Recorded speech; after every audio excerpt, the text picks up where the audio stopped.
This story doesn't begin with a fight. It begins with a dinner, a quiet table, polite smiles, a language no one thought mattered, and a sentence that once heard can never be unheard. Sometimes the deepest betrayal isn't loud. It doesn't come with slammed doors or raised voices. It comes calmly, spoken to someone else, in a way that makes us realize how we've been seen all along. In that moment, the pain isn't just what's said. It's the understanding that something has been shrinking inside us for a long time and we finally see it clearly.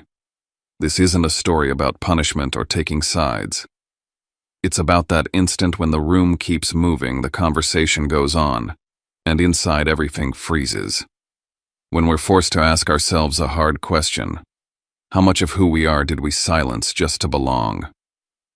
Let's step into this story with a little quiet and a little honesty, because sometimes what breaks us open is also what finally wakes us up.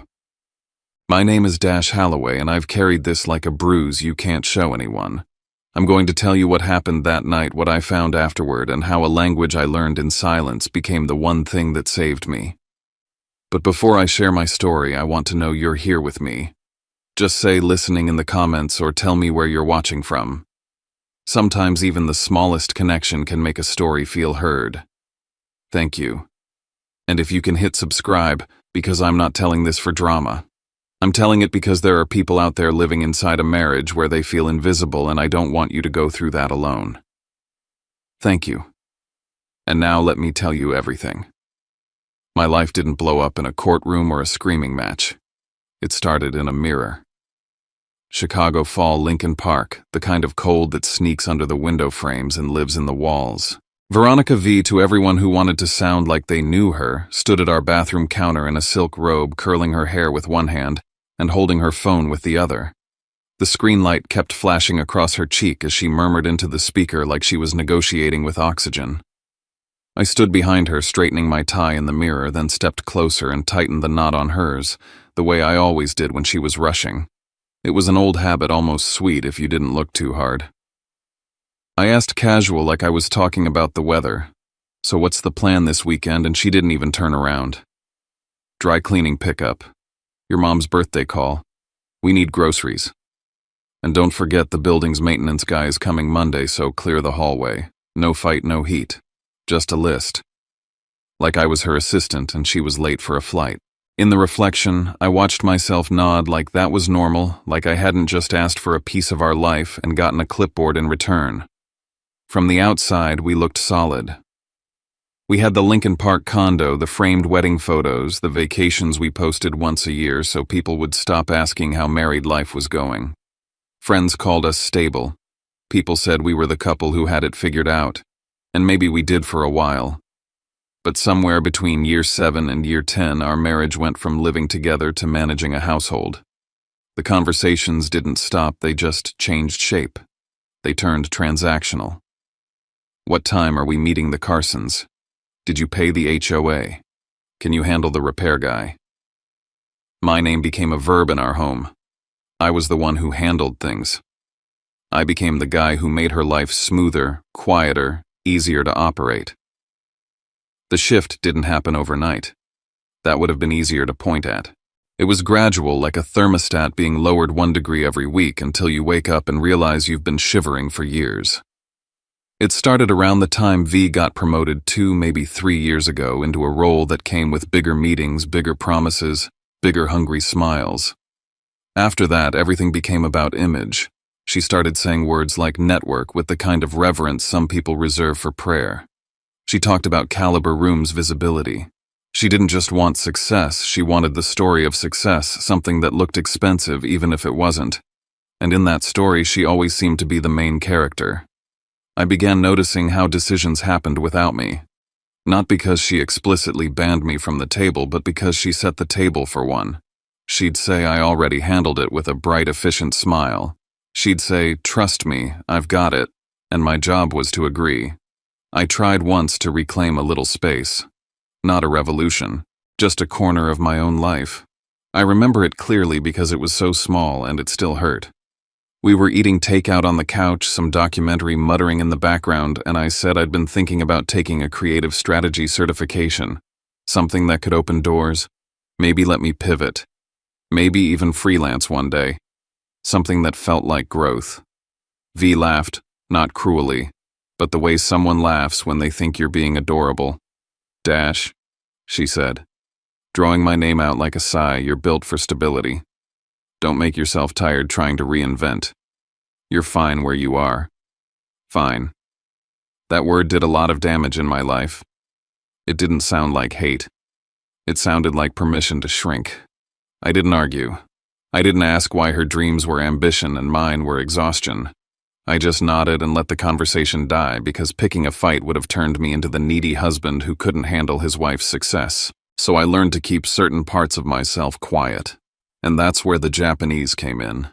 When I was younger, I had this brush with Japan that felt like a different version of me. A semester of Japanese in college that I took on a dare and fell in love with. A short stint on a project with a Tokyo client that made me realize how language could change the air in a room. A couple of months I spent over there in my 20s that I never talk about because it sounds like a story I made up to impress people. But it wasn't about impressing anyone. It was about how alive I felt walking through a place where I wasn't anyone's husband, anyone's helper, anyone's background character. Then I got married. I got busy. I got practical. Like most people, I filed the interesting parts of myself into a drawer labeled later and shoved it shut. About 18 months ago, on a night when V had fallen asleep with her phone still lit in her hand and I couldn't quiet my mind, I downloaded a language app again, just to see what I remembered. Hiragana came back like muscle memory, then katakana, then grammar patterns I thought I'd lost. And once I started, I couldn't stop. It wasn't a hobby. It was oxygen. It was proof I could still become someone new without asking permission. I built a routine the way you build a secret. Podcasts on the L train in the morning, earbuds tucked under my jacket, the city rattling around me while a calm voice taught me the difference between polite and polite that cuts. Tutor sessions late at night while V was in her home office, catching up her door closed, her laughter occasionally slipping out through the hallway like a ghost. I practiced Keigo honorific speech because I wanted to hear the hidden meaning in sentences that sounded respectful. In Japanese, you can ruin someone with manners. You can smile and still stab. I wanted to understand that. I wanted to catch the blade before it hit me. I never told V. Not because I was plotting anything, because I already knew what would happen. Anything that didn't serve her vision of our life got dismissed as waste. Why would you spend time on that, she'd say. Is it making you money? She didn't ask those questions to be curious. She asked them to close the door, so I kept my Japanese tucked inside me like a second heartbeat. There were other small things I didn't talk about either, but one of them matters. A few months back, after one of her work trips, I watched her change passwords, not in a casual security update way, in a hurried, almost nervous way. Laptop first, then phone, new passcode, new face. She didn't say why, she just did it. And when tax season rolled around, she told me, "Don't touch the tax papers this year, I'm handling it." She said it like she was doing me a favor. Like I should be grateful I didn't have to worry my stable little head about it. I remember standing in our hallway late one night, coming home from the gym, seeing a stack of documents on the entry table forms, statements, envelopes, then watching her sweep them into a folder the second she heard my keys. I didn't accuse her. I didn't even bring it up. I didn't have a reason I could name. Just a pebble of unease I kept in my pocket. And then one evening in late fall, V came home early. Not early like 6:30, early like before the sun gave up. She walked in with a kind of electricity in her shoulders, tossed her bag down and kissed my cheek like she remembered she had a husband. "Big news," she said already, smiling. "We're closing a deal with a Japanese client, like a real one. This could change everything." I said that's amazing, and I meant it because part of me still wanted to be proud of her. Part of me still thought if I loved her hard enough, she might look at me like a partner again. She opened the closet and started pulling hangers like she was selecting costumes. "Next Thursday," she said. "We have a business dinner in West Loop. You're coming." I blinked. "Me, yes, you." She said it like the decision had already been signed. They're old school. They want to see stability, marriage. It's optics. She found a suit jacket of mine and held it up like she was judging fabric quality. Dark, clean, no loud tie. And you're going to keep it simple. Simple how she looked at me for the first time that day really looked, and the look wasn't cruel. It was managerial. Smile. Be pleasant. Don't try to be funny. Don't get into work talk. Just don't say much. It landed in my chest like a quiet insult. The kind you're supposed to swallow with a grin. Then she added almost as an afterthought, "He doesn't speak much English anyway, so you'll just be bored. I'll handle the Japanese." The Japanese. She said it with pride, like she'd earned the right to speak in a room I couldn't access. She never asked if I understood. She never wondered what I did with my time when she was too busy to notice me. And that's when the decision formed in my mind, clean and cold as the lake wind outside. I nodded like the obedient husband she expected. I let her think I was just going to sit there and look supportive. But inside, I made myself a promise. Next Thursday, I would sit at that table in West Loop and I would pretend I didn't understand a word of Japanese. I would let Veronica talk the way she talked when she thought I couldn't hear. And I would finally learn exactly who I was in her story. Thursday came fast, like the city had been counting down without telling me. All day, Chicago felt sharpened. The sky stayed the color of dirty steel. The wind off the lake cut through my coat like it had a personal grudge. By the time V got home, she moved through the condo with the focused energy of someone about to step onto a stage. She didn't ask if I was ready. She inspected. "Stand up," she said. And I did. She smoothed the front of my jacket with both hands, tugged at my sleeves, checked the line of my collar like I was a mannequin she'd rented for the night. No jokes, she warned, voice low and firm. No side conversations. Don't try to talk about your work. Don't make it about you. I watched her in the mirror by the door while she adjusted her lipstick. There was a tremor under her control, something tight around the eyes. It wasn't fear of the client. It was fear of failure. Fear of losing the room. And buried inside that fear was something I recognized: she didn't trust me to help. She trusted me to stay out of the way. On the drive to West Loop, she rehearsed. Not out loud, but in fragments. A phrase here, a name there. "Sato-san," she said once, "the way you say someone important enough to alter your posture. This deal makes or breaks my year." She tapped her nails against her phone and added almost casually, "Just follow my lead." 15 minutes early, of course. We parked and walked toward the restaurant, the streetlights throwing pale pools of light onto the sidewalk. The place was sleek and quiet from the outside, the kind of restaurant where you don't hear laughter, you hear money. Inside, the air smelled clean wood citrus, something smoked. The host greeted V like she belonged there. V smiled like she did. While we waited, she opened her front-facing camera and checked her hair, then her smile, then her eyes. She looked around the room with tiny, precise movements like she was mapping the exits. I remembered something she'd said months ago after a conference: partners buy trust before they buy product. Tonight, she wasn't selling software. She was selling a version of herself. And somehow I'd been packaged as part of it. When Sato-san arrived, he moved with the calm confidence of someone who has spent a lifetime watching people try too hard. Mid-50s silver at the temples, tailored suit glasses that made his gaze feel sharper without him ever raising his voice. He bowed slightly, then offered his hand. V went first, flawless. I followed, steady, quiet. "Mr. Halloway," he said in English accent, present but not heavy. His pronunciation was careful, practiced. Not the doesn't speak much English V had warned me about. That was the first little twist of the knife. V hadn't been protecting him from me. She'd been protecting her control of the conversation. We sat. The table was set like an operating room. 2 water glasses, gleaming silverware, a candle that made everything feel intimate in the most unnatural way. The server introduced themselves with that soft, polished voice high-end places train into people. V's posture lifted a fraction higher like she'd just been plugged in. The conversation started in English, safe, shallow, the kind of talk that keeps everyone smiling while no one risks anything. "How was your flight? How do you like Chicago?" "Yes, the weather is brutal." V laughed at the right beats. I added a polite sentence or two and then stopped the obedient husband. Then as the first course came out, V switched to Japanese. Smooth, confident, more fluent than I expected. She didn't just translate words, she carried tone. She used the polite forms effortlessly, the kind of Japanese that says I belong in this room.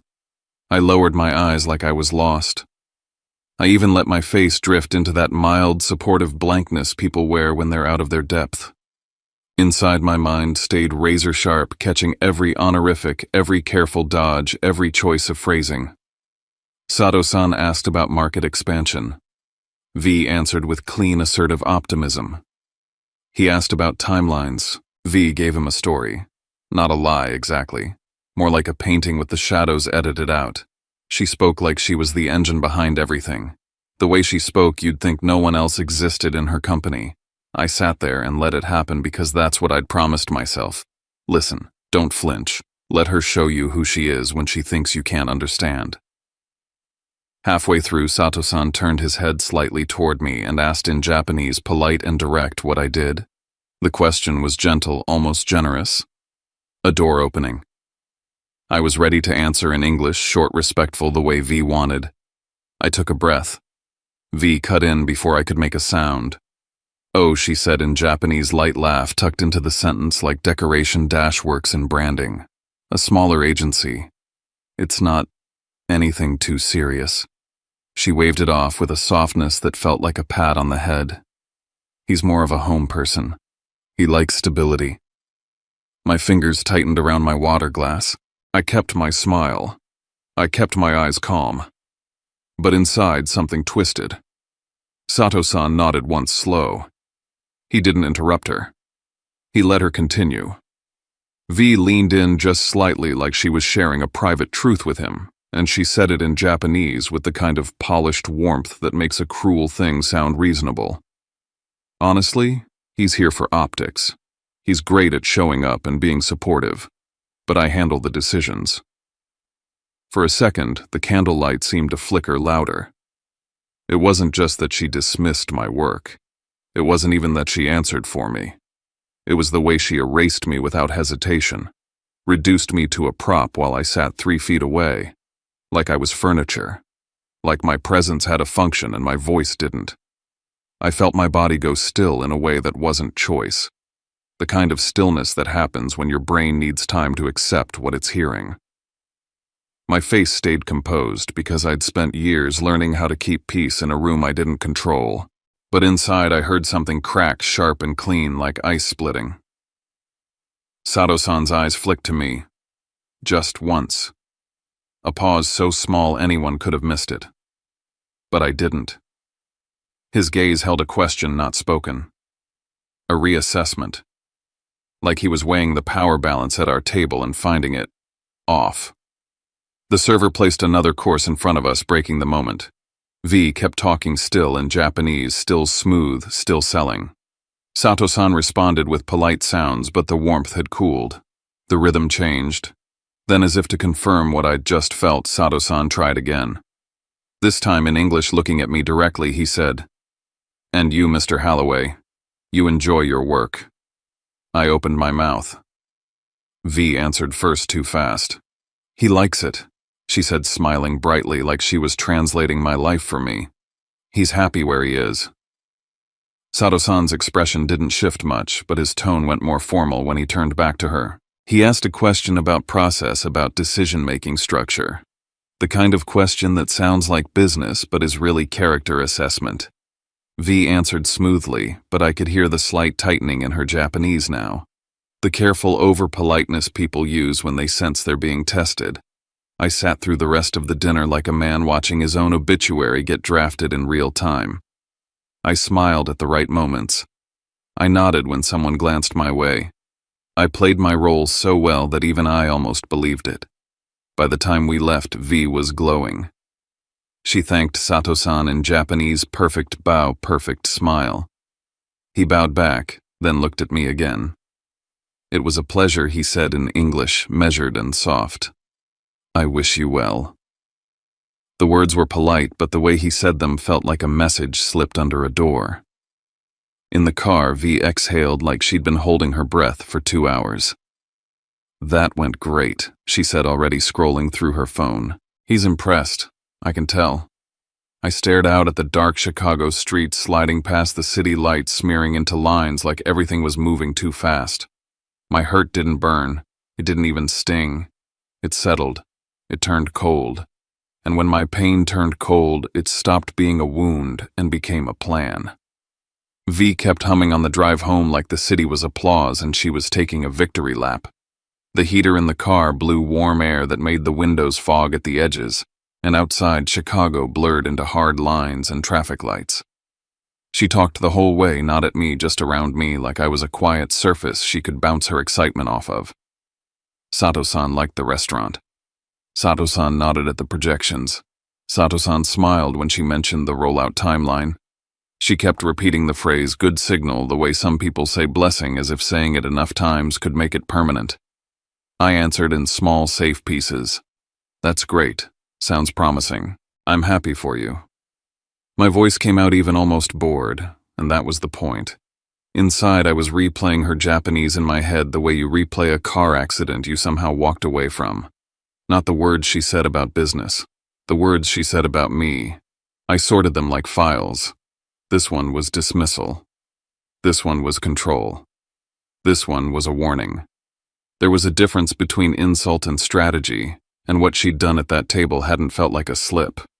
It had felt practiced. When we got back to the condo, she kissed my cheek the way you tap a receipt after you sign it. I have to send a recap, she said, already walking toward her office. I need to strike while the iron's hot. Her heels clicked down the hallway. Her door closed. A second later, I heard her laptop open. Then her voice again, softer now, business smooth, like she'd slipped into a different skin. She wasn't relaxing. She was sprinting. I stood in the kitchen with my jacket still on, staring at the sink like it had answers in it. The candlelight from the restaurant was still in my eyes, that warm glow that had made everything look romantic while my marriage was being described like a product feature. I poured myself a glass of water and took 2 sips I didn't taste. Then I walked past her office door, slow, casual, like I was just heading to the bedroom, and I heard it. Not a full conversation. Just fragments, the kind that catch on your brain because you weren't supposed to hear them. Yes, I'll move it. A pause. Before the end of the month. Another pause, tighter. No, not from there. From the fund. Fund. Transfer. Before the end of the month. She didn't say our fund. She didn't say the fund. She said it like it belonged to her. Like it was a tool in her hand. I kept walking, my heartbeat steady, only because my body had already learned how to look calm while something inside it burned.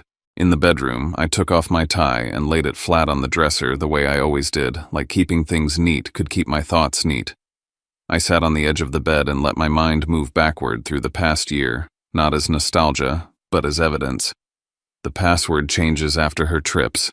The way she'd angled her phone screen away from me at dinner, at brunch, at the grocery store. The way she'd stopped saying we when she talked about the future and started saying I. The taxes. Don't touch the tax papers this year, I'm handling it. The phrasing had sounded like kindness. Now it sounded like a lock clicking shut. I didn't sleep much.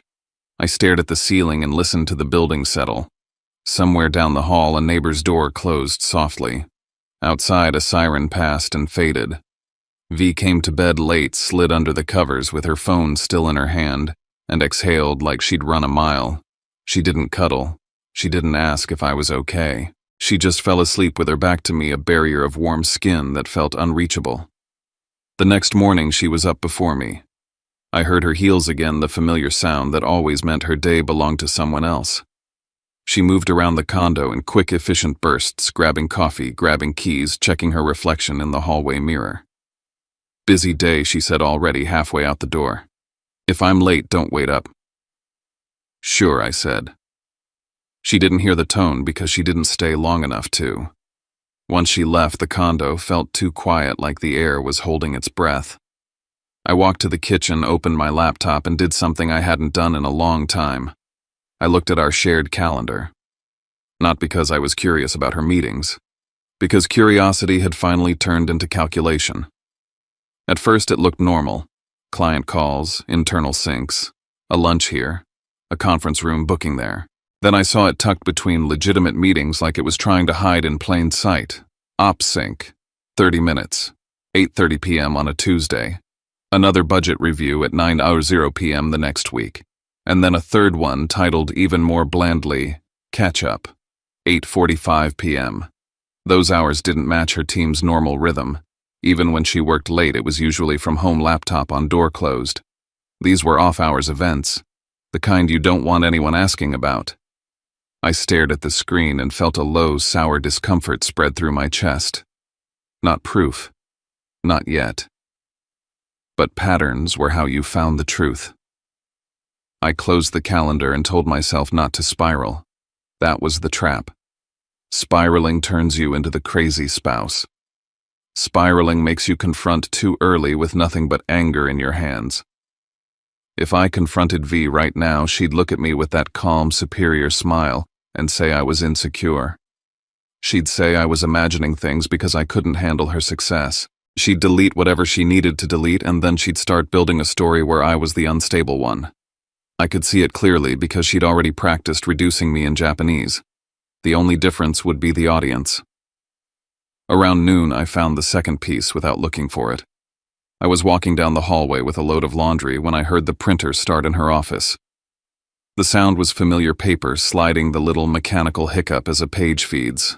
V never printed at home unless she had to, and lately she'd been printing more. I froze in the hallway listening, then forced my feet to keep moving. A minute later, I passed her office on my way back and saw a single page sitting in the output tray, a corner of it visible like it wanted to be seen. I shouldn't have looked. I know that. But when your life starts slipping out from under you, you stop worrying about the manners of survival. I stepped in just enough to read one line near the top. Not a full document. Just a header and a number. An account confirmation, a transfer schedule. Something that mentioned a recurring movement of funds and an account name I didn't recognize. And then smaller underneath a name that wasn't mine. Her name. Veronica Holloway Primary. My stomach dropped so hard I felt it in my throat. I didn't take the paper. I didn't touch it. I didn't even breathe too loud. I backed out like I'd never been there. If I was wrong, taking it would make me the villain. If I was right, taking it would alert her. I needed her comfortable. I needed her careless. So I carried the image of that line in my head like a photograph I couldn't delete. That afternoon, V texted me from the loop. Quick, efficient, nothing personal. Can you make sure the package gets picked up downstairs? Also, don't forget we have dinner with the Carsons Saturday. Then a second message almost immediately. And please don't mess with any paperwork in the office. I've got sensitive client stuff out. There it was again. The same boundary reinforced. The same lock. I sat on my couch, phone in my hand, and watched my own reflection in the black TV screen. I looked like a man who had everything under control. I felt like a man who'd been living inside someone else's plan. By early evening, my decision was made. Not dramatic, not emotional, practical. I needed someone who could keep me from doing the dumb thing, the loud thing, the thing that would make me lose. I needed someone who spoke fluent reality, not just fluent feelings. Renee Calder came to mind the way a lifeline comes to mind when you're already underwater. Renee and I had known each other before V, before the condo, before my life got organized into other people's priorities. We'd been close in college in that quiet, steady way that doesn't need constant maintenance. After graduation, life had scattered us, and if I was honest, V's subtle discouragement had helped. She's intense, V had said once when Renee popped up in my texts. Divorce lawyers are always looking for drama. It was said with a laugh, but the message landed. Keep your friends small. Keep your world manageable. I walked down the block to a coffee shop near the park, the kind of place with dim lamps and cracked leather chairs. I chose a seat by the window, ordered a black coffee I didn't want, and called Renee. She answered on the second ring. Dash surprise, then concern. Hey. Everything okay? The sound of her voice nearly cracked my composure. I kept it together by focusing on the steam rising from my cup. No, I said. I need your help. There was a pause, the kind where her brain shifted gears. Okay, she said, calm. Tell me what's going on. I told her about the dinner, not in a messy flood. In clipped facts. Japanese. Sato-san. V answering for me. The sentence that turned me into optics. Then the late-night call. The words I'd heard fund transfer before the end of the month. The weird calendar entries. The printer page. The constant, don't touch paperwork. Renee didn't interrupt. She listened like she was building a map. When I finished, she asked one question first. Did you confront her? No good, she said instantly, and her tone wasn't comforting. It was protective. Do not confront her, not yet. You don't do this with anger, Dash. You do this with a paper trail. I don't have proof, I said, and I hated how small that sounded. I just heard you have a starting point, she cut in gently. That's not nothing. Here's what you're going to do. You're going to create a timeline. You're going to gather every financial document you can access legally. Statements, taxes, insurance, mortgage, retirement, any property records, anything that shows money moving, and you're going to keep acting normal. Normal, I repeated. Yes, she said. Because the second she senses you're onto her, she will sanitize her life. People like that don't panic first. They erase first. My hands tightened around the coffee cup. People like that. Renee let that sit for half a second, then asked, what exactly did she say about money at the dinner? My mind snapped back to the table, to V's smooth Japanese, to the way her voice had softened when she thought she was safe. I picked out the phrases that mattered, not the direct ones, the implied ones. How she spoke about control. How she spoke about convenience. How she spoke like I was a variable she'd already solved for. Renee was quiet again. Then she said, Dash. If she's moving assets intentionally, this isn't just about your feelings being hurt. This is about you being boxed out, financially, legally, socially.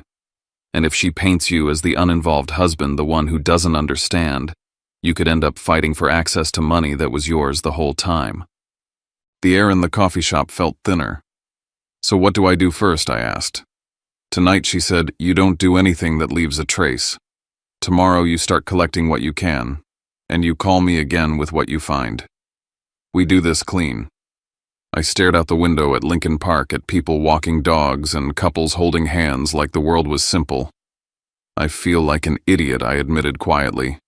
Like I've been standing in the same room with my life and not seeing it. Renee's voice softened just enough.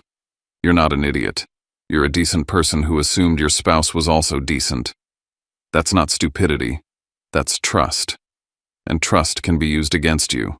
But it can also be the reason you win if you get smart now. When I hung up, I sat there for a long time watching the streetlights click on one by one. My phone buzzed with a text from V running late. Don't wait up. I typed back, no problem. Hope your day went well. My thumbs didn't shake. On the walk home, the wind hit my face hard enough to sting, and the sting felt like clarity. The night I learned Japanese, I thought I was saving a part of myself. I didn't realize I was training for this, because from the moment I heard her talk about me like I was furniture, I understood one thing with brutal certainty. If I was still going to be treated like a prop in her story, then I was going to become the kind of prop that could bring the whole stage down. The next few days were a performance. Not the kind where you take a bow at the end, but the kind where one wrong expression can get you killed. I woke up at my usual time, made coffee, the way V liked it, asked her how the day before had gone with the exact level of interest a good husband is expected to show. Everything okay after dinner, I asked once, like I was referring to the West Loop night in general, not the sentence that had turned my blood to ice. V didn't look up from her phone. Great, she said. Really great. I told you. Just needed you to be supportive. Supportive. The word sat between us like a leash. I smiled, kissed her forehead, and watched her leave. Inside me, something had shifted. I wasn't trying to win her back. I wasn't trying to prove my worth. I was collecting facts. I started paying attention to tiny things the way you do when you suspect there's a leak in your ceiling and you're trying to find the first drop. How she angled her phone away when she texted. How her laptop snapped shut the second I walked by. How her tone changed when the subject was money, like she was stepping onto a protected floor. Renee told me I needed time to gather without looking suspicious, so I built myself a reason. I emailed my boss and asked to work remote for a few days. I blamed it on a heavy deliverable and the need for uninterrupted focus. That was true enough to pass, and it gave me cover to be home without it looking like I was monitoring my wife. If V asked, I kept it simple. "I'm trying to knock something out," I said. "Clients being picky." "Good," she replied, barely listening. "Just don't get in my way this week." I started with the quietest thing I could touch without setting off alarms, the joint account. Not because it was the only place money lived, but because it was the place she assumed she could hide inside. I sat at my desk with my laptop open, the condo silent, the hum of the refrigerator the only witness, and logged into our banking app. Seeing the numbers felt oddly intimate, like opening a drawer in someone's bedside table.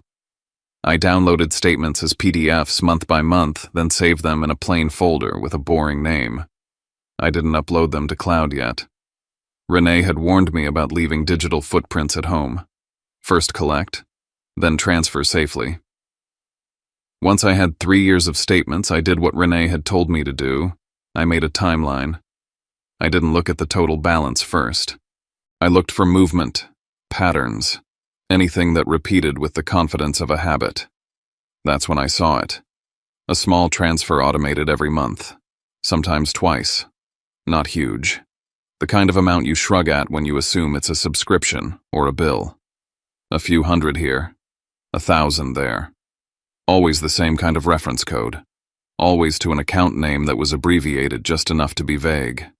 At first I told myself it could be innocent, an investment, a savings vehicle, something she set up and forgot to explain. But then I totaled it. 8 months, 10 months, a year. The number made my mouth go dry. It wasn't one dramatic theft. It was a steady siphon, quiet as breathing. Money leaving our life and going somewhere I'd never seen.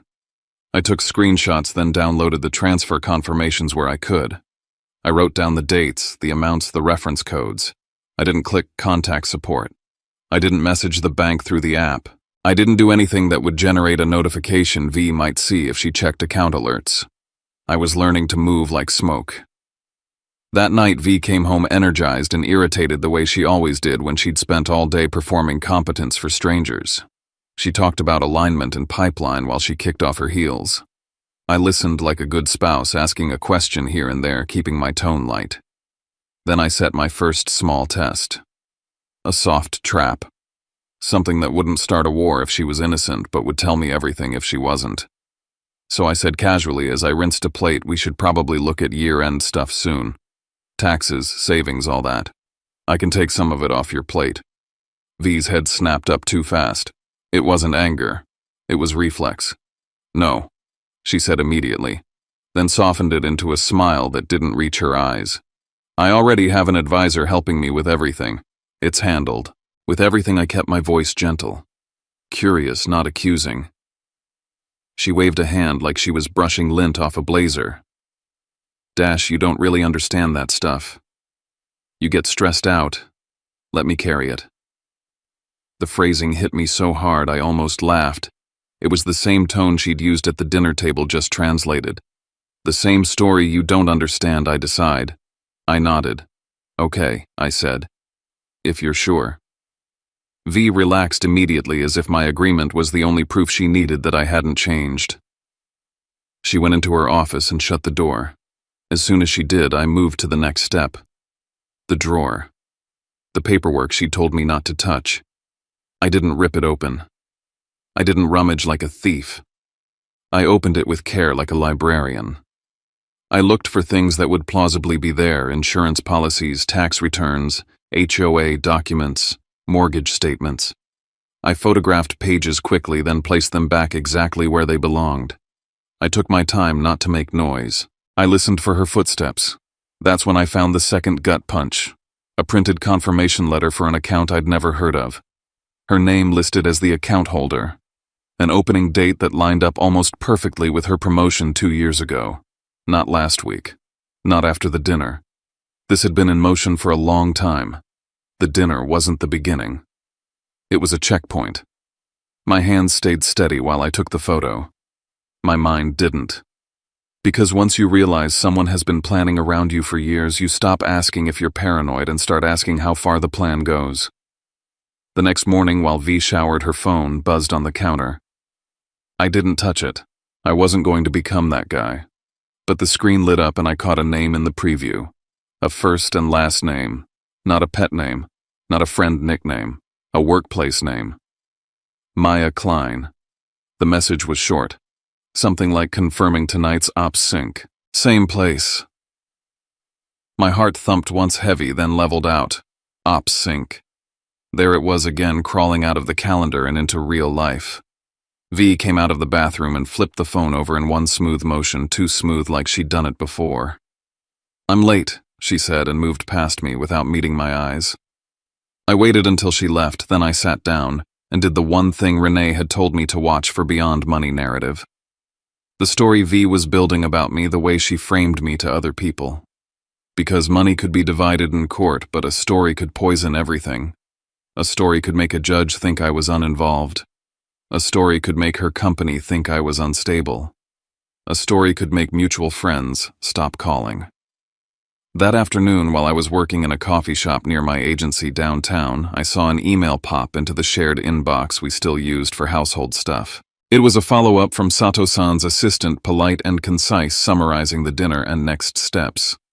My eyes went straight to one line. They wanted a short follow-up meeting before finalizing, not just with V, with both of us. To better understand long-term stability and partnership support, it said in clean corporate English. I felt a strange jolt in my chest, something between hope and dread.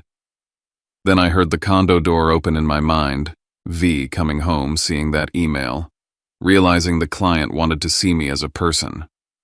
I could picture her reaction before it happened. When I got home that evening, the email was gone. Not moved. Not archived. Gone. V was in her office door, half closed, voice low. Yes, she was saying, we'll keep it focused on the business side.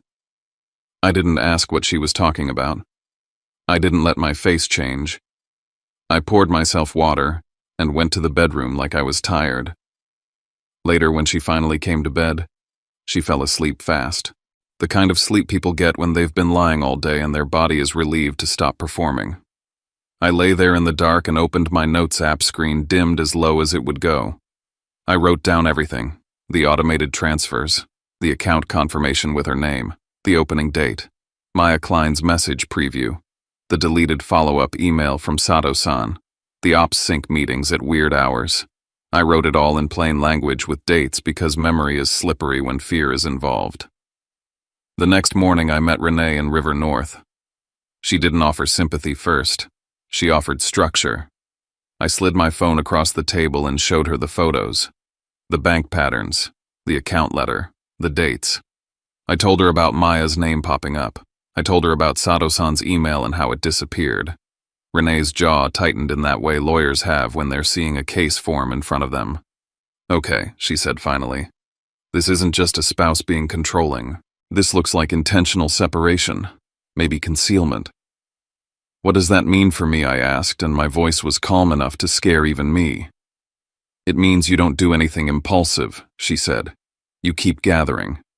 We build the timeline. We document patterns. And we make sure she can't rewrite reality once she realizes you're not asleep anymore. She leaned forward. 2 priorities now. 1, identify where those automated transfers are going. 2, figure out what ops sync actually is. Because if that's money and a person tied together, it changes everything. I left her office with a list for the next 48 hours, specific and relentless. Download more statements. Photograph more documents. Keep acting normal. Don't tip the board. That night, V ate dinner across from me and scrolled on her phone like I wasn't there. She laughed at something on screen, then caught my gaze and smiled, sweet and empty. Long week, she said. Yeah, I answered. Long week. She went to bed early. Her breathing evened out within minutes. I sat in the living room with the lights off, the city glow leaking through the blinds, and I understood the truth I'd been avoiding since West Loop.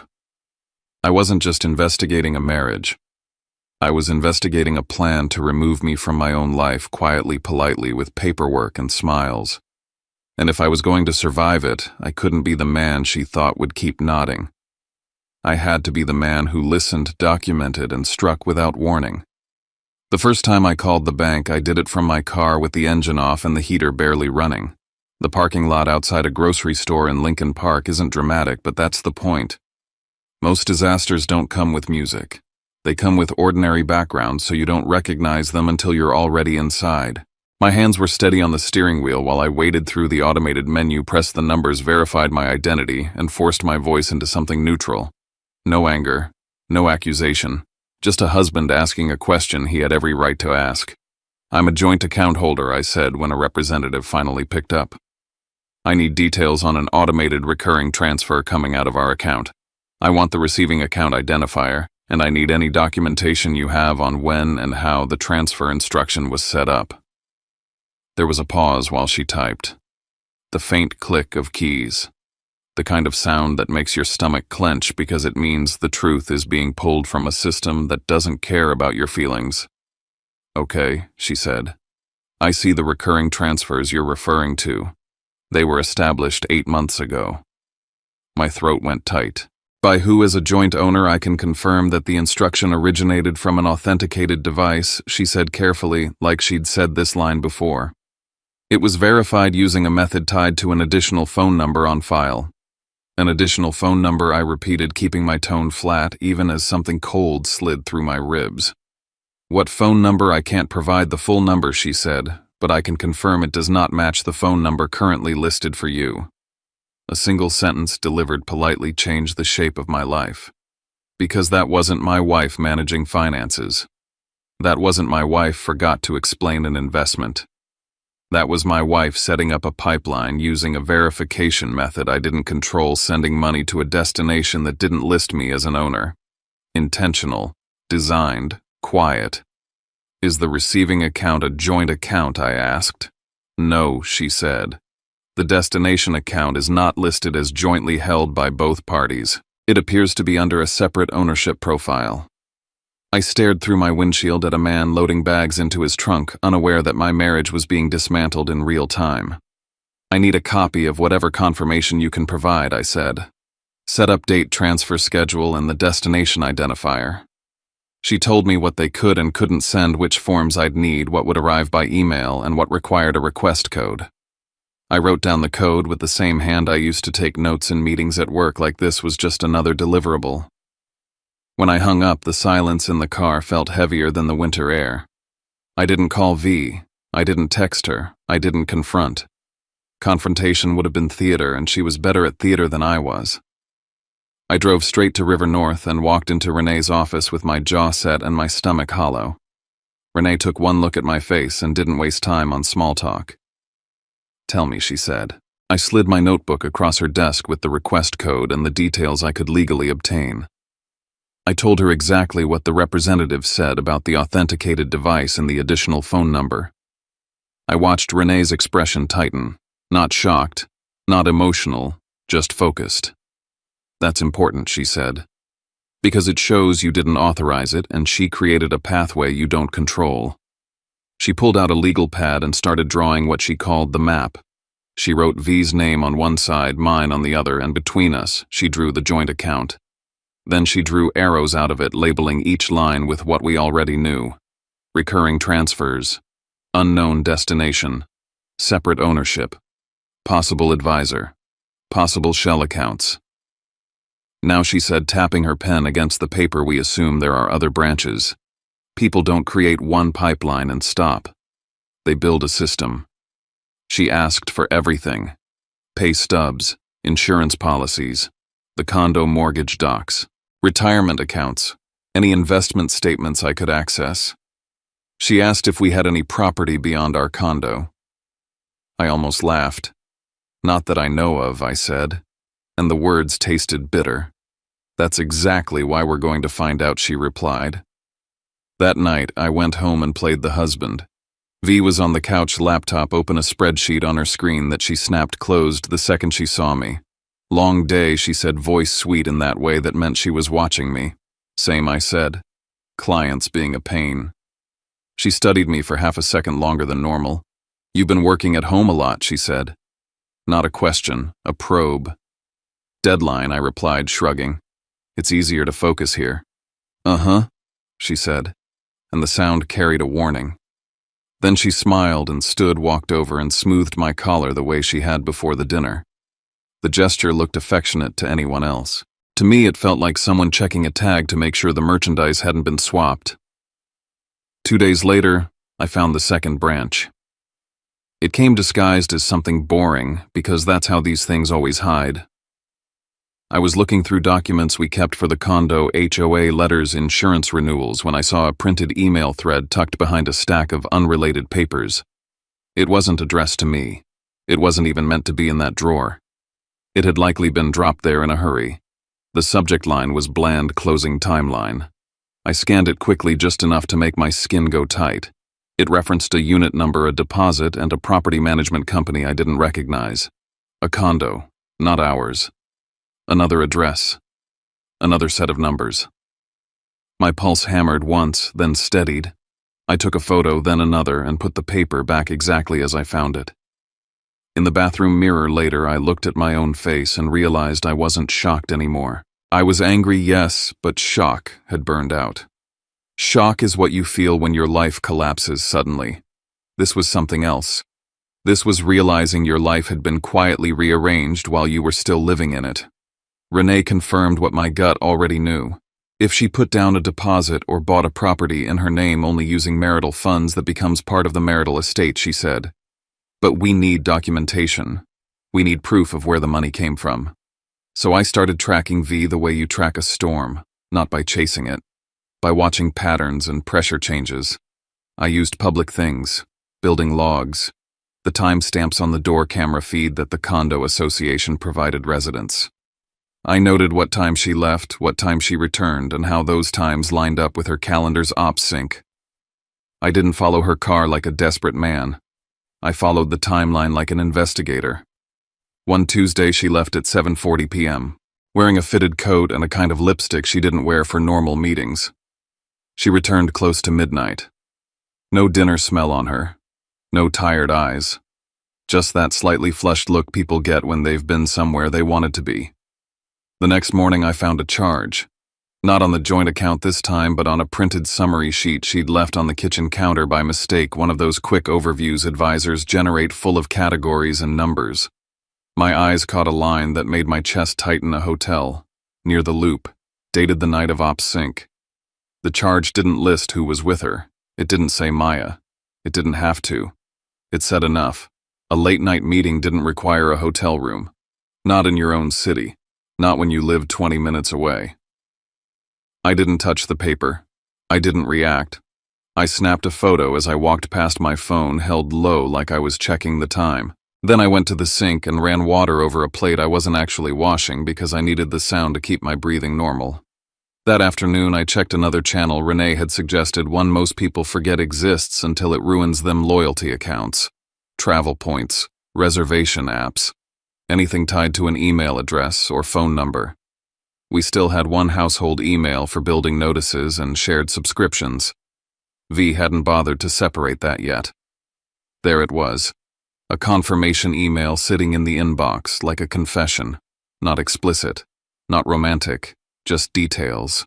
A reservation, a room type that implied 2 people, a late check-in time, a location that matched the charge I'd seen. And at the bottom, the kind of line you don't notice until you're looking for it: guest name M. Klein. Maya. My hands went cold on the keyboard. The world narrowed to that single initial and last name typed in clean black letters like it was nothing. I closed the laptop and sat back staring at the wall, waiting for my body to catch up to what my brain already understood. It wasn't just money. It wasn't just control. It was a double life built out of spreadsheets and polite smiles. That night, V watched me more closely. She asked questions that sounded like concern but landed like surveillance. "You're quiet lately," she said as we ate.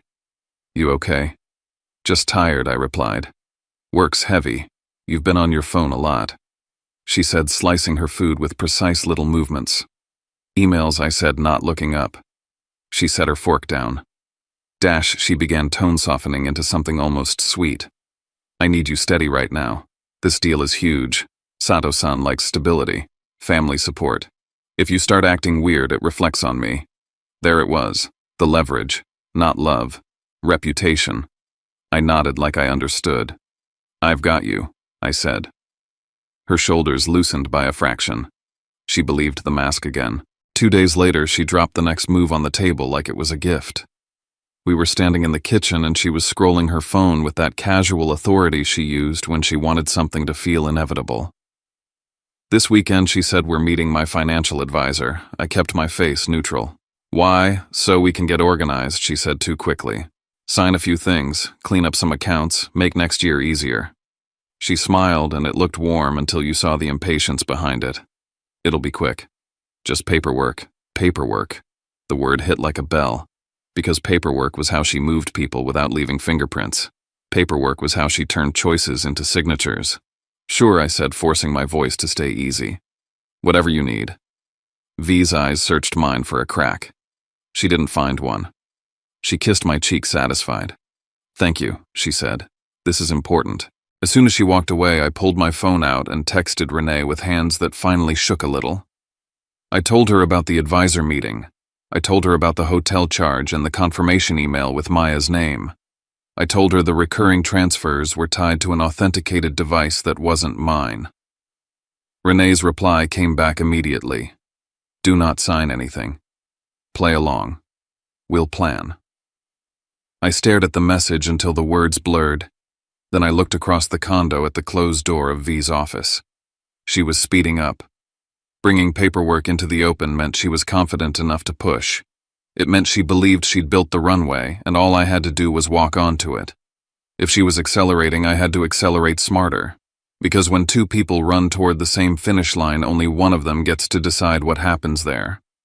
The advisor's office was in a glass building that smelled like new carpet and artificial calm.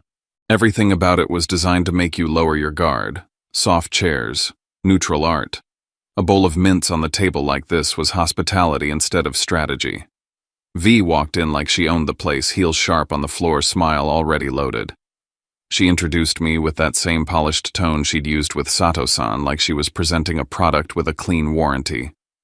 This is my husband Dash, she said. He's supportive. The advisor, mid-40s, crisp suit handshake that lasted half a second too long, smiled at me like I was a formality. V did most of the talking. She talked fast, dense, with terminology moving from account types to allocations to efficiency like she was trying to outrun questions. I sat back and listened, and it felt like West Loop all over again, just without the sushi and candlelight. Same posture, same script, same implication that my job was to nod. Then the paperwork came out. A neat stack, clipped together tabs labeled in bright colors. The advisor slid it toward me with a pen, the universal gesture of legal consent. This will streamline everything, he said. We're just updating access, consolidating, making sure you're both aligned for the upcoming year. I flipped the first page and saw enough phrases to know what the trap was.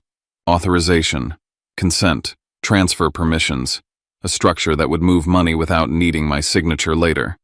The kind of document that lets someone say you agreed when you didn't understand what you were agreeing to. I'm not signing today, I said calmly. V's smile tightened like a pulled thread. Dash. She said sweet but sharp, it's standard. I still want to read it, I replied. I'm allowed to read what I sign. The advisor chuckled lightly like I was being cute. Of course, it's just V cut him off. Not in an obvious way. In a way that sounded like concern. He gets anxious about money, she said, looking at the advisor like she was apologizing for me.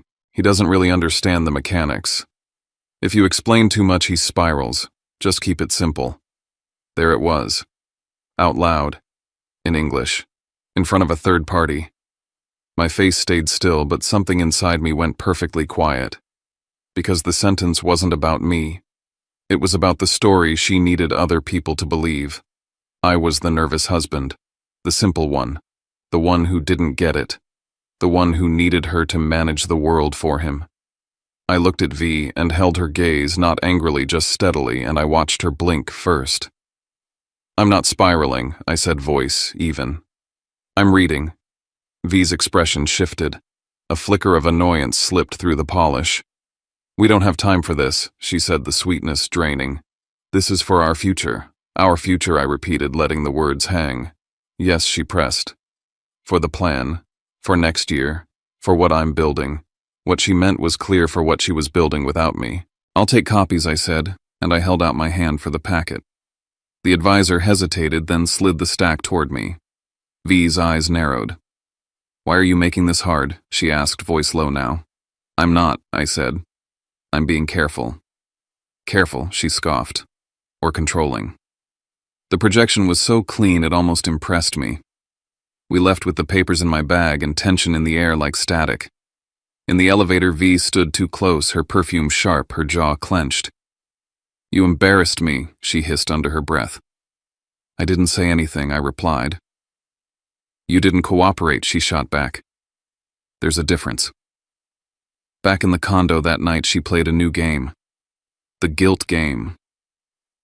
She poured herself a glass of wine, didn't offer me one, and paced the living room like she was rehearsing a speech. "Sato-san values family stability," she said, not looking at me. "He likes to know a partner's home life is solid." I stayed on the couch, my hands folded, the paperwork heavy in my bag. "Okay," I said. "If you mess this up," she continued, voice softening into something almost plaintive, "you're destroying what I've worked for. Do you understand that everything we have depends on this? Everything we have." It would have hit harder if I hadn't seen the transfers, the hidden account, the condo deposit, the hotel reservation with Maya's name. "Everything we have," she said while she siphoned money out of our joint life like it was an expense. "I'm not messing anything up," I said. "I just want to understand what I'm signing." V turned eyes sharp. "You don't trust me," she said, and she made it sound like a crime. I held my face neutral. "I'm trying to be responsible," I replied. She stared at me for a long moment, then walked away, her footsteps hard on the floor. "Fine," she said. "Do what you want." But the tone promised consequences. That night I started doing what Renee had told me to do, document the narrative. I didn't need dramatic recordings. I needed patterns. I saved V's texts where she called me anxious, uninformed, difficult. I wrote down her exact phrasing from the advisor's office. I noted how she used Sato-san like a weapon. I kept it all in one place with dates and times because feelings can be argued with, but timestamps don't flinch. The next morning I got an email that made my blood run colder than any bank statement. It wasn't sent to our household inbox. It came to my personal email, the kind V didn't monitor because she didn't think she needed to. The sender was Sato-san's assistant, and the subject line was polite, almost boring follow-up inquiry. The message was brief. They were grateful for dinner. They wanted to better understand the broader support structure for long-term collaboration. They would appreciate a short conversation with me at my convenience, not through V. Not with V copied, directly to me. I read it twice, then a third time, because the implication felt unreal. Sato-san had noticed. Or at least he'd noticed enough to step around V and check the part of the story she'd tried to keep silent. It was a door opening, and it was also a blade because if V found out, she would clamp down harder. I forwarded the email to Renee with a single line. He reached out to me directly. Renee called within minutes. "Don't respond yet," she said. "Not until we decide how to use it. But save everything. That's proof she doesn't control the narrative completely." That afternoon, V came home early, and it wasn't the excited early, like when she announced the Japanese deal. It was the tense early, the kind that means something happened at work. She barely looked at me. She went straight to her office, closed the door, and I heard her on the phone again, fast-coded, urgent. "We need to keep this contained," she said at one point. "No, he can't be involved." I didn't know if she meant Sato-san, the advisor, Maya, me, maybe all of it. Later she came out with her smile back on, too smooth, like it had been repainted. She walked over and touched my shoulder. "Hey," she said, voice gentle. "I've been under a lot of pressure. I don't want us fighting. I nodded. Me neither. Then sign, she said, and the gentleness vanished on the last word. I stood up slowly. I'm not signing until my attorney looks at it, I said. The silence that followed felt like stepping into an empty room and realizing you're not alone. V's face tightened, then rearranged itself into something colder. Your attorney, she repeated like the phrase offended her. So you've been talking to someone. I didn't answer. Not because I was scared, because I was done volunteering information. She stepped closer. Let me be clear, she said, voice low, controlled. If you don't sign, I will make sure everyone understands why this is hard. I will make it very clear who has been carrying this marriage. Who contributes?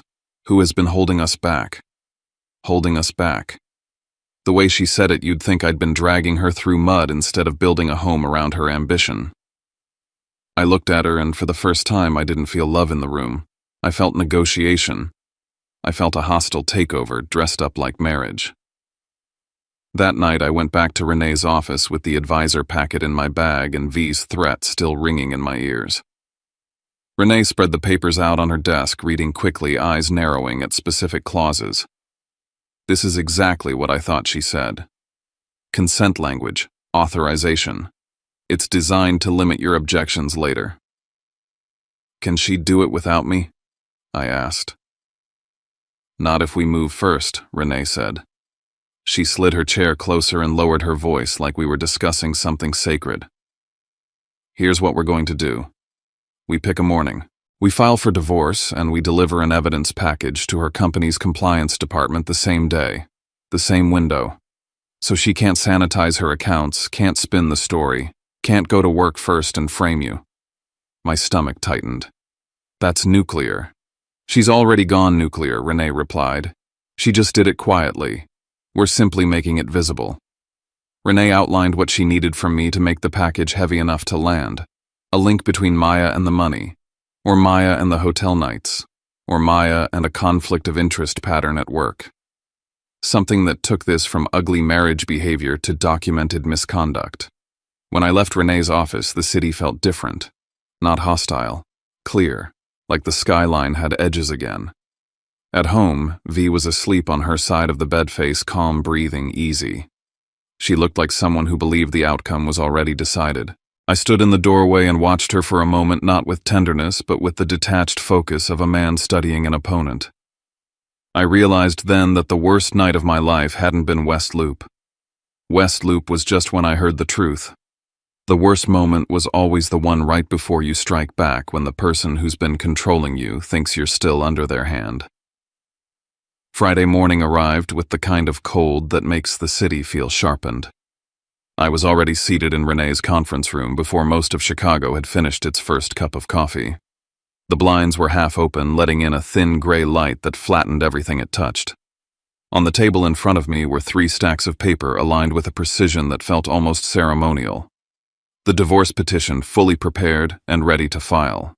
The evidence package tabbed and indexed by timeline, transaction, and correspondence.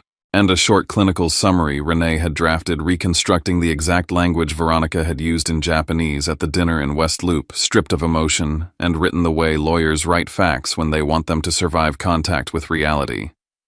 I didn't feel nervous. That surprised me. Somewhere between watching money disappear from our joint account and hearing my wife reduce me to a decorative object in another language, fear had burned off. What replaced it wasn't rage. It was order. When you finally understand the system you're trapped in, the panic gives way to logistics. At 8:42, Renee's phone buzzed. She glanced at the screen, then slid it toward me without comment. The last piece had landed. A hotel invoice forwarded from an internal system routed through a corporate travel tool tied to an email ending in my wife's company domain. The reservation listed 2 guests. The billing code matched a project Maya Klein had oversight on. Same date as an ops sync. Same location. Same pattern. It wasn't dramatic. It was worse than that. It was clean. That's the bridge, Renee said quietly. Person to place, place to money, money to corporate resources. At 9 or on the dot, she sent the compliance submission through the company's official reporting channel. No accusations, no adjectives. Just facts, attachments, logs, and a request for internal review. She CC'd HR as protocol required and documented the transmission like it was a surgical procedure. This isn't revenge, she reminded me, though I hadn't suggested otherwise. This is containment. At 9:30, the divorce petition was served at Veronica's office in the Loop. I wasn't there. That was intentional. If I'd been present, she would have turned it into a scene, something loud and emotional that let her reassert control through chaos. Instead, the papers arrived quietly, handed to her by someone who didn't care about her title or her tone. I put my phone on silent and left it face down on the table. By 10:20, Renee's inbox chimed again. She read the message once, then a second time, and her shoulders lifted slightly like a weight had shifted. They've acknowledged receipt, she said, and they've restricted her access to several systems pending review. That was the moment everything tilted. Not because it was punishment, but because it removed her favorite weapon. Veronica's power had always come from speed, from acting before anyone else realized a move was being made. Now she was frozen in place, unable to clean, delete, or rewrite. My phone began to vibrate against the table, a steady insect hum that wouldn't stop. I didn't look at it at first. Renee did. She noted the time, the frequency, the missed calls stacking one on top of another. When it finally paused, she checked the voicemail log and raised an eyebrow. "It's escalating," she said. I flipped the phone over and saw the list. Missed calls, texts, voicemails. The messages shifted tone exactly the way Renee had predicted. Confusion, anger, panic, pleading, accusation, then back to pleading. Each one felt like a pulse from a life I'd already stepped out of. Around 11, she changed tactics. She didn't just call me. She called people around me, a mutual friend, someone I'd worked with years ago. She tried to plant the idea that I was unstable, that I was sabotaging her career, that I'd imagined things. Renee instructed me not to respond, not to correct, not to defend. Let her build the record, she said. It won't help her. By early afternoon, word filtered back through professional channels that the company had widened the internal review. Maya's name had come up. Certain expenses were being questioned. The phrase conflict of interest had entered the conversation. That was the point of no return. Renee leaned back in her chair and studied me. "You shouldn't go home alone," she said. "Not today."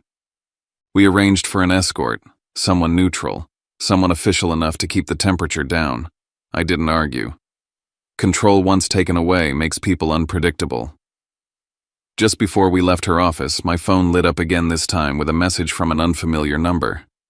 The text was short, polite, written in careful Japanese. A representative connected to Sato-san requesting a direct conversation with me, specifically to clarify concerns about transparency and family representation. I showed it to Renee. She nodded once. "We don't answer yet," she said, "but we keep it." I stepped out into the cold with a set of keys that no longer felt like mine, walked down familiar streets that suddenly looked staged, and rode the elevator up to the condo with someone standing quietly beside me. The hallway smelled the same as it always had. Clean, neutral, empty. The hardest part wasn't the paperwork or the phone calls. It was the moment my hand closed around the doorknob, knowing that on the other side of it was the first face-to-face meeting after her world stopped bending to her will. Veronica was already there. She looked like someone who had run out of scripts. Her hair wasn't quite right. Her blazer was on the chair instead of hanging neatly. The apartment felt charged like the air before a storm. She started talking the second I stepped inside. Explanations poured out of her fast and tangled. Misunderstandings, overreactions, corporate politics. She said my name the way she used to, like it was supposed to pull me back into position. "You've destroyed everything," she said, then immediately softened. "I was trying to protect us." I listened without interrupting. Not because I was passive, but because I didn't need to win the conversation. I needed it to end.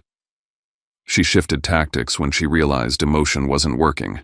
She leaned on nostalgia, on shared memories, on the version of us that existed before she started treating life like a hierarchy. Then she tried justification. "I said what I said at dinner because that's how business works," she snapped. You flatter them. You simplify things. I looked at her and asked one question calmly. If that was all it was, why did you say the same thing about me in front of the advisor? She froze. That wasn't Japanese, I continued. You didn't need to impress anyone then. She scoffed, trying to recover. You didn't even understand the Japanese. You're imagining things. That was the moment I'd been waiting for. I answered her in Japanese briefly, precisely using the same level of politeness she'd used at the dinner. The sentence wasn't dramatic. It didn't need to be. It was enough. The color drained from her face. She stared at me like I'd changed shape in front of her. Then anger surged in sharp and ugly. She accused me of spying, of invading her privacy, of stalking her movements.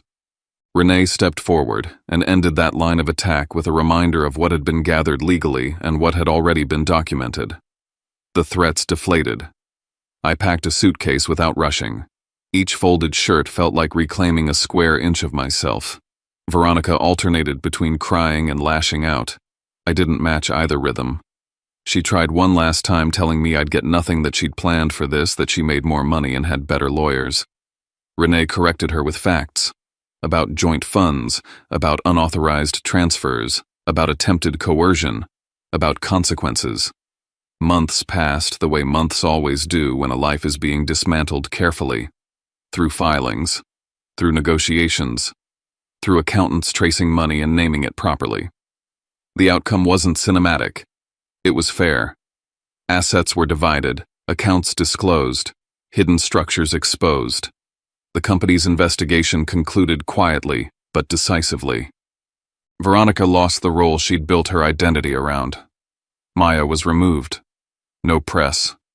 No apology. Just the end of a narrative that couldn't survive scrutiny. I did eventually speak with Sato-san. Not as an accessory. As myself. He valued steadiness. He valued clarity. He valued someone who understood that respect isn't performative. The work that followed wasn't glamorous, but it was honest. Weeks later, an email arrived from Veronica. A brief apology. A request for forgiveness. I didn't respond. Some chapters don't close with shouting. They close with silence. I still study Japanese. Not as armor anymore. As language. As choice. What I learned in quiet saved me, not because it impressed anyone, but because it gave me back my voice. And that's where my story rests. Not with a victory, not with a perfect ending, but with a quieter kind of truth. Some moments don't come to destroy us. They come to wake us up. They show us where we've been silent, where we've made ourselves smaller, where we kept the peace at the cost of our own voice. And when that realization arrives, it hurts. But it also opens a door we didn't know we were allowed to walk through. When we look at stories like this, maybe the most human thing we can do is slow down and hold a little compassion for the person who spoke the words, for the person who heard them, for all the versions of ourselves who stayed too long because leaving felt scarier than enduring. Life rarely gives us clean villains or clean heroes.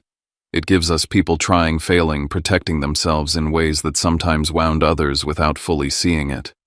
If this story touched something in you, if it reminded you of a moment when you realized your worth a little too late or just in time, you're not alone here. This space exists so we can listen quietly, honestly, without judgment. If you'd like to be part of that, you're welcome to subscribe and stay with us.